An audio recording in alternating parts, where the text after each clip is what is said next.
అమ్మ అంటే అమృతం. ఆ వర్డ్కి ఇంకా వేరే అర్థాలే లేవు. మనం ఏ పరిస్థితుల్లో ఎలా ఉన్నా కూడా మనకి ధైర్యాన్ని ఇస్తూ ఉంటుంది. God couldn't be everywhere, that's why he made mothers.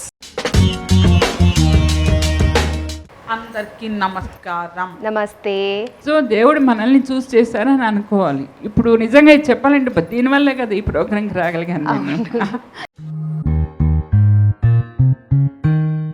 ఆడవాళ్ళకి ఎందుకమ్మా క్యాబ్, మీరేం చేయగలరు, మీ వల్ల ఏమైద్ది అని క్యాబ్ నేర్చుకున్నాక నేను అన్నకు నా వీడియో షేర్ చేశాను.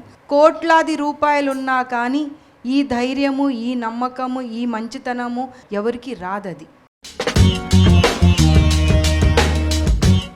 మాకు నొక్క దిక్కు మా అన్నయ్య, ఇప్పుడు ఇద్దరు అలా ఒంటరి కట్టినాం. ముక్కు మొహం తెలియని వాళ్ళకి అవయవాలు దానం చేస్తానని ఒప్పుకున్నారంటే అది ఎంత గొప్ప త్యాగం అండి అది. అసలు ఏ రోజు నైట్ పడుకునేది కాదు. 3.5 సంవత్సరాలు తను ఎప్పుడు పడుకోలేదు. ఎగ్జామ్స్లో కూడా ఇలా శిలని ఎక్కించి తనని భుజాన్ని వేసుకొని ఎగ్జామ్స్ రాయించేదాన్ని. సాక్షాత్ భగవంతుడే తల్లి ప్రేమ కోసం కృష్ణుడిగా పుట్టాడు. నాకు ఇప్పుడు దాకా తెలియదు నేను అంత కష్టపెట్టాను అమ్మని.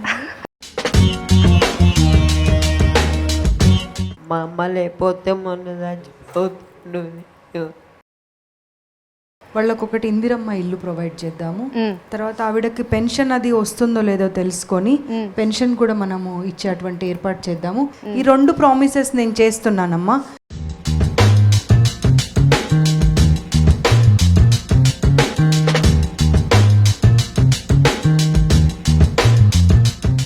ఈ లాస్ట్ 1 ఇయర్ నుండి అల్జైమర్స్ వచ్చి నన్ను కూడా గుర్తుపట్టట్లేదు.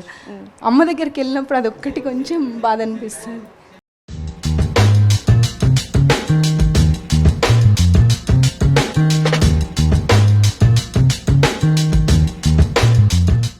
మాతృదేవో భవ సినిమా ద్వారా ఎంతమందిని ఏడిపించారో మీరు ఈ కార్యక్రమం ద్వారా కూడా ఇంతమంది జీవితాల్ని ప్రజలకి చూపిస్తూ ఉన్నారు.